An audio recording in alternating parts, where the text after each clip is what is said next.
გამარჯობა მეგობრებო. დღევანდელი ჩემი თემა ეძღვნება მამაკაცებს, რომელთაც შეუმჩნევია წვერსა და ულვაში ქერწილი და მე გასწავლით, როგორ უნდა მოუვაროთ სწორად. და ქალბატონებო, თქვენც დარჩით ამ ვიდეოზე, იმიტომ რომ თუ თქვენს პარტნიორს ეს პრობლემა აქვთ, გაუზიარებთ. და მცირე შესავალს გავაკეთებ, ეს არის მალასეზია, რომელიც ბინადრობს ჩვენს კანზე და იკვებება იმ ბუნებრივი ცხიმოვანი ნაერთებით, რასაც ნორმაში გამოყოფს ჩვენი ცხიმოვანი ჯირკვლები კანში. უბრალოდ როდესაც ხდება დაგროვება ამ მალასეზიასი, კარგად მრავლდება და ვითარდება უკვე ქერდლი. და ეს ძირითადად ვლინდება როგორც სებორეა.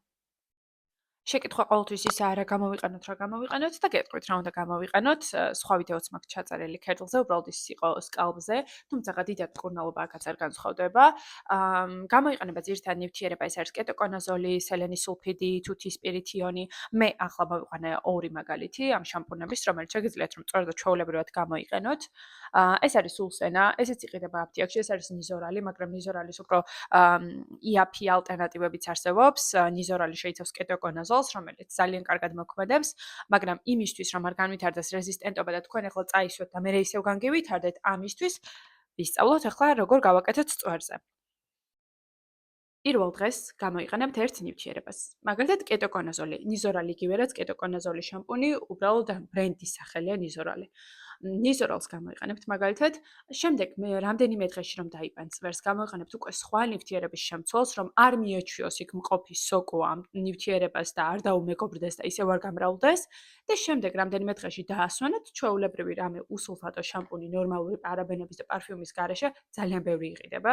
თქვენ რომელიც გინდათ ის აარჩიეთ, სენსიტიური კანისთვის აარჩიეთ და დაიბანეთ იმითი. შემდეგ 3-4 დღე რო გავა, ისევ თავიდან ეს ციკლი რამდენჯერმე გაიმეორეთ, რამდენიმე კვირა და შემდეგ ეს ქერწილს ნელ-ნელა დაემშვიდობებით. თუ ისევ გამოჩნდება, ისევ დაიწყებთ. თქო, ერთი შამპუნი კი არ უნდა ატრიალოთ, ასე ვთქვათ.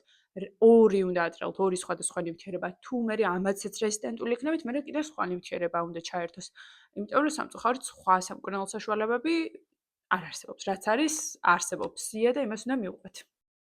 ამ შამპუნებს ახლა როგორ გამოიყენებთ?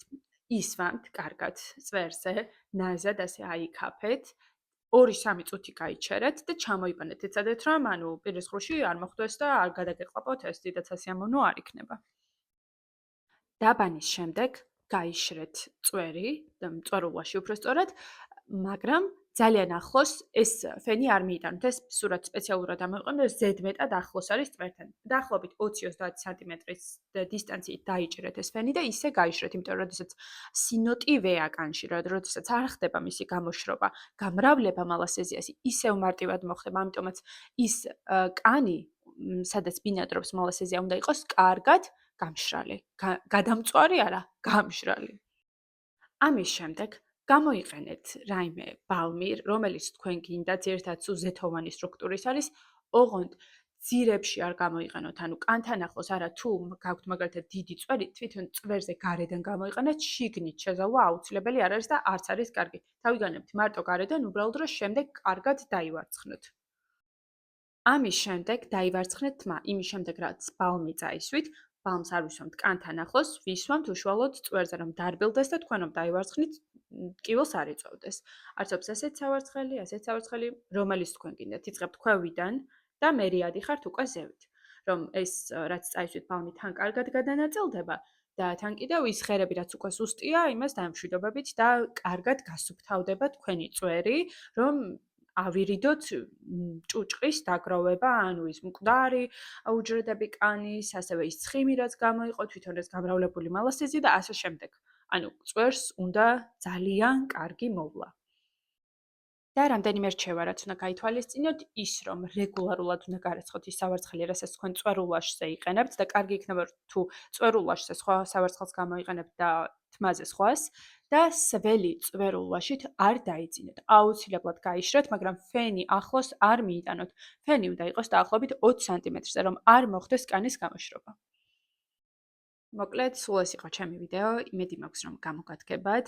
გაუზიარეთ ასევე თქვენს მეგობრებს, თქვენს ახლობლებს, თქვენს პარტნიორებს, თუ აქვთ ეს პრობლემა, რომ უკეთესად ისწავლონ წვერულაშის მოვლა. საკმაოდ რთული პროცედურაა, მართლა არ არის მარტივი, მაგრამ თუ გაქვთ წვერულაში, მაშინ უნდა მოუვაროთ. დიდი მადლობა და ნახვამდის შემდეგ ვიდეომდე.